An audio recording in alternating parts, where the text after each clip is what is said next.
የነዳጅ ዋጋ ዳግም ጨምሯል። ኢራንና አሜሪካም ወደ ጦርነት ሊገቡ ዝግጅታቸውን እንደጨረሱ መገመት ይቻላል። ኢራን ምላሽ ሰጥታለች። ለአሜሪካ የሰላም ሐሳብ አልስማማም ብላ እንደዛው እንደበፊቱ ሁለቱ ወገኖች ግራና ቀኝ እንደቆሙ ነው ያለው የድርድር ተስፋ ከሞላ ጎደል ሙሉ በሙሉ የተደመደመ ሆኗል። ቤንያሚን ኔታንያሁ ደግሞ በጣም ሰፊ ቃለ ምልልስ ሰጥተዋል። ብዙ ጉዳዮችን ያነሱት የእስራኤል ፍላጎት፣ የእስራኤል ሁኔታ ምን ይመስላል የሚለው በዝርዝር መታየት ያለበት ነው። አሁን ያለው የመካከለኛው ምስራቅ ሁኔታ የነዳጅን ዋጋ በጣም የሚያስወድደው ስለሆነ ይህን ጉዳይ መስማት በጣም አስፈላጊ ነው። በዝርዝር እናነሳዋለን። ሊሆኑ የሚችሉት ከተዘጉ በሮች ጀርባ የተነገሩ ጉዳዮችን መጋረጃውን ገልጠን እንመለከታለን። የቅዳሜ ገበያ የዩቲዩብ ቻናልን ሰብስክራይብ አድርጉ። ትኩስ ትንታኔዎቻችን እንዲደርሷችሁ የደወል ምልክቱን ተጫኑ። ቅዳሜ ገበያ። የአሜሪካ መንግስት የመጨረሻ የድርድር ሐሳብ ያለውን ለኢራን አቅርቦ ነበረ። ባሳለፍነው ሳምንት በተለያዩ ጉዳዮች ይህንን ነገር በዝርዝር አንስተናል። አሜሪካና ኢራን ሊስማሙ አይችሉም እያልኳችሁ ነበረ። ይህን ያልኩበት ምክንያት ደግሞ የአሜሪካ መንግስት ያቀረበው የድርድር ሐሳብ መጀመሪያ ላይ ከቀረበው የድርድር ሐሳብ ብዙ የተለየም አልነበረም። የአሜሪካ መንግስት በዋናነት ያነሳው አንደኛው ጦርነቱን በአስቸኳይ ማቆም የሚለው፣ ኢራን ያለምንም ቅድመ ሁኔታ ሆርሙዝን መክፈት አለባት፣ መርከቦች እንዲመላለሱ መፍቀድ አለባት የሚለውን፣ እንደዚሁም ደግሞ የኒኩሌር ጦር መሳሪያዋን ወደ ዜሮ ማውረድ፣ የተብላላውን የኒኩሌር አረር ወደ መሆን የሚሄደውን የዩራኒየም መጠን ወደ ሌላ ሀገር አሳልፎ መስጠት፣ እንደዚሁም ደግሞ የኒኩሌር ጣቢያዎቿን ሙሉ በሙሉ ማቆም የሚለው። ከዛ በኋላ የአሜሪካ መንግስት ማዕቀብ ያነሳል፣ የሆርሙዝን በር ለኢራን ይከፍታል፣ እንደዚሁም ደግሞ የተያዘባትን ገንዘብ ይለቅላታል የሚል እቅድ ነው ለፓኪስታን የተላከውና ፓኪስታን ወደ ኢራን የላከችው። ኢራን ሌሊቱን ለዚህ መልስ ሰጥታለች። ኢራን የሰጠችው መልስም ልክ እንደ አሜሪካ ሁሉ ግትር ያለና ድርቅ ያለ አንድ አይነት አቋም ያለበት ነው። ኢራን ያለችው በአስቸኳይ ተኩስ ይቁም፣ በሁሉም ጦርነቶች ተኩስ አይኖርም፣ በኢራን ጋርም ምንም አይነት ጥቃት አይፈጸምም፣ እንደዚሁም ደግሞ በሊባኖስም እስራኤል የምታደርገውን ዘመቻ ታቁም የሚል ሐሳብ አንስታለች። የሆርሙዝ ሉዓላዊነት ባለቤትነቴ ይታወቅልኝ ብላለች። ኢራን ተመሳሳይ አቋም ነው ከዚህ በፊት ስታራምድ የነበረው። ከኢኮኖሚ ጋር በተያያዘ የተያዘብኝ ሀብት ይለቀቅ፣ ማዕቀቦቼ ይላሉልኝ፣ ነዳጅ እንድልክ እኔም የሆርሙዝ በር ይከፈትልኝ የሚል ሐሳብ አቅርባለች። እንግዲህ ኢራን ሆርሙዝን የምትከፍተው የሉዓላዊ ግዛቷ አካል መሆኑ ከታወቀላት ነው። የሉዓላዊ ግዛት አካሏ መሆኗ ከታወቀ ደግሞ ሆርሙዝን በፈለገች ጊዜ ትከፍታለች፣ ትዘጋለች፣ ወይንም የምትፈልገውን ብር ታስከፍላለች እንደማለት ነው። እንደ ስዊዝ ካናል ይሆናል ማለት ነው። የሆርሙዝ ሰርጥ ስዊዝ ካናል ሙሉ በሙሉ በግብጽ ድንበር ውስጥ የሚገኝ ሰው ሰራሽ የመርከቦች መተላለፊያ ስለሆኑ ግብጽ ክፍያ እንደምትቀበል ይታወቃል። በአመት እስከ $10 ቢሊዮን ከስዊዝ ካናል ታገኛለች። ስለዚህ ኢራንም የምትፈልገው ሆርሙዝን ልክ እንደ ስዊዝ ካናል ሁሉ በመተላለፊያው ገንዘብ ማግኛ እንዲሆንና የግዛቷ ሉዓላዊ አካል እንዲሆን ነው። እንዲያውም ከዚህ ቀደም ስትል የነበረው ከኦማን ጋር በጋራ እናስተዳድረው ነው። አሁን ኦማን አልፈልግም ይህን ጉዳይ ስላለች ነው። እና ኢራን አሁን ወደ እኔ ይምጣልኝ ያለች ነው። ይሄ የሚያስማማ ድርድር አይደለም። ዶናልድ ትራምፕ አልቀበለውም ይህንን ድርድር ብለው በይፋ ተናግረዋል። በነገራችን ላይ ኢራን ለአሜሪካ የድርድር ሐሳቦች መልስ ስትሰጥ ስለ ኒኩሌር ጉዳይ ምንም አላነሳችም። ይህን ያላነሳችበት ምክንያት ምን ይሆን የሚለው በርካቶችን አነጋግሯል። የኔን እይታዎች እዚህ ጋር ላስቀምጥላችሁ። ኢራን የኒኩሌር ድርድር ቀድሞ በሬን ከፍቼ ሳደርግ ነበረ፣ አሁን ወደ ጦርነት ገብታችኋል፣ ስለዚህ መጀመሪያ ጦርነቱ ይቁም፣ ከዛ በኋላ ነው የኒኩሌር ድርድር የሚደረገው የሚል ሐሳቧን እያስቀመጠች ነው። በሁለተኛ ደረጃ ደግሞ ኢራን አይደለም የተብላላውን 60% የደረሰውን ዩራኒየም ልታስረክብ ይቅርና ገና ሌሎችንም አብላልታ የኒኩሌር ጣቢያዎቿን ዝግ የሚለውን ሐሳብ አልቀበልም ብላ ኒኩሌር ለመታጠቅ እንደቆረጠች የሚያሳይ ነው። ኒኩሌር ኃይል ቢኖረኝ ኖሮ 1-2 እንኳን የኒኩሌር ጦር መሳሪያዎችን ብታጠቅ ኖሮ ይህ ጦርነት አይከፈትብኝም የሚል ሐሳብ በኢራን ባለስልጣናት ዘንድ እንዳለ ይታመናል። እናም አሁን በድርድሩ ጉዳይ ስለ ኒኩሌር ምንም አላነሱም። ይህ ደግሞ ዶናልድ ትራምፕን እጅግ በጣም እንደሚያበግናቸው ጥርጥር የለውም። የአሜሪካ መንግስት እስካሁን በይፋ በዝርዝር መረጃዎችን ባያወጣም ዶናልድ ትራምፕ አልቀበለውም ብለዋል። ኢራን በበኩሏ ያለችበት ሁኔታ ይህንን ይመስላል።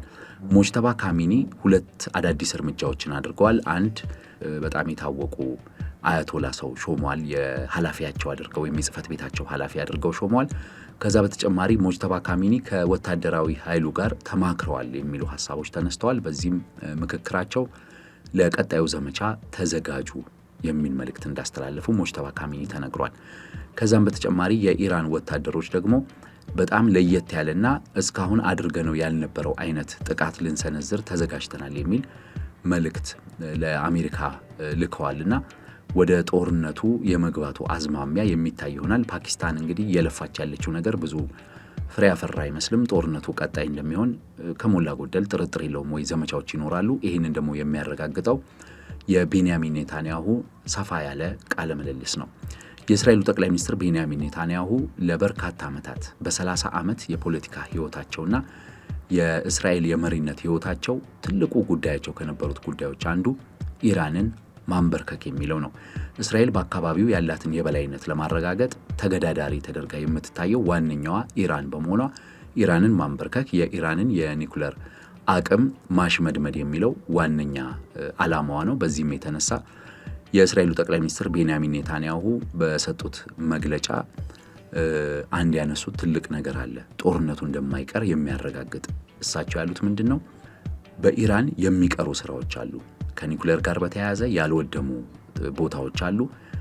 በጣም መሰራት ያለባቸው ስራዎች አሉ። ስለዚህ ኢራንን መደብደባችን አይቀርም። ከዶናልድ ትራምፕ ጋር በዚህ ጉዳይ ላይ የጋራ አቋም ነው ያለን፣ ተስማምተናል።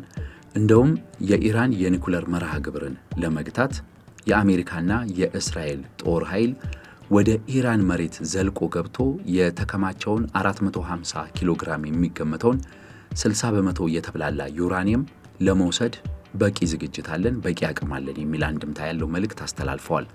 ይሄ ለጦርነቱ አዲስ እቅድ መኖሩን የሚያሳይ ነው። ከዚህ በፊትም አንዳንድ መረጃዎችን እየተመለከትኩኝ ነበረ።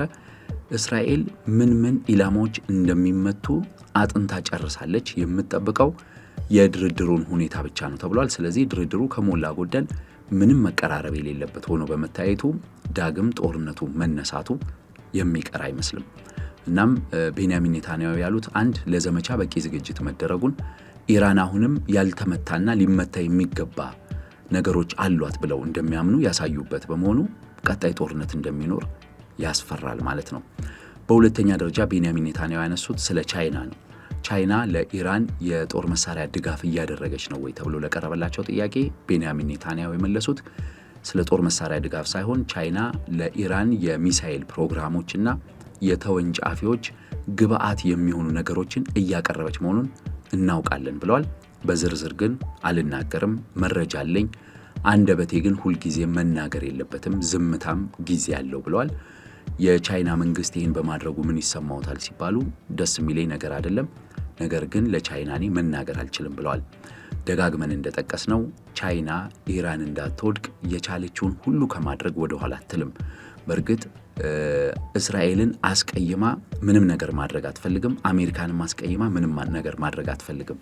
ቢሆንም ግን ቻይና ለኢራን አለመንበርከክና በተለይ የኢራን መንግስት አሁን ያለው በስልጣን ላይ እንዲቀጥልና በየዕለቱ ከ10 ሚሊዮን ዶላር በላይ እና በአመት በቢሊዮን ዶላሮች የምታተርፍበትን በርካሽ ነዳጅ የምታገኝበትን የኢራን የመንግስት ቁመና እንዳይናጋ ቻይና የማታደርገው ነገር እንደማይኖር ይጠበቃል።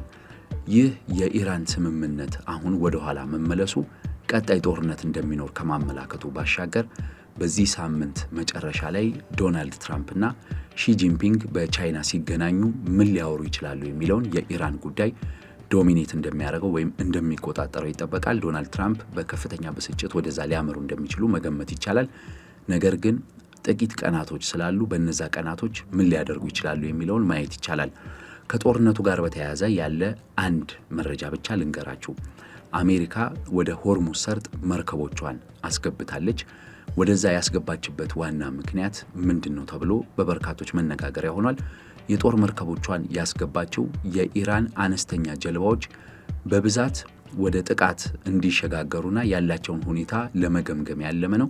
በርካታ የኢራን አነስተኛ ጀልባዎችም በአሜሪካ ጦር ኃይል መመታታቸው ሲነገር፣ የኢራን ጦር ኃይል በበኩሉ የአሜሪካን የተለያዩ መርከቦች ጥቃት እንደፈጸመባቸው እየገለጸ ነው። ጦርነቱ በሙሉ ኃይል ሲመለስ ወዴት ያመራል የሚለው በጣም አሳሳቢ ነው። ነዳጅ $3 ጨምሯል በበርሜል። በዚህ ስምምነት መፋለስ የተነሳ ስምምነቱ ተስፋ አለው ወይ ቢባል ከሞላ ጎደል ተስፋ የለውም። ሁለቱም ሀገራት ግትር አቋም ላይ ያልተቀራረበ የተራራቀ አቋም ላይ ነው ያሉት። ፓኪስታንም ይህንን አቋም ለማቀራረብ ምንም እድል የላትም። ቻይና ጉዳይ ውስጥ ሙሉ በሙሉ እንደገባችበት የኢራን አቋም በግልጽ የሚናገር ነው። ቻይናና አሜሪካ ምን ይወስናሉ የሚለው በዚህ ሳምንት የምንከታተለው ጉዳይ ነው የሚሆነው። ጦርነቱ ምን መልክ ይኖረዋል፣ በጦርነቱ ዙሪያ ምናልባት ምን ሊከሰት ይችላል በሚለው ላይ ሐሳብ ካላችሁ ልታጋሩን ትችላላችሁ። የቅዳሜ ገበያ የዩቲዩብ ቻናልን ያደመጣችሁት፣ ቻናላችንን ሰብስክራይብ አድርጉ። ለትኩስ ትንታኔዎች የደወል ምልክቱን ይጫኑ። ቅዳሜ ገበያ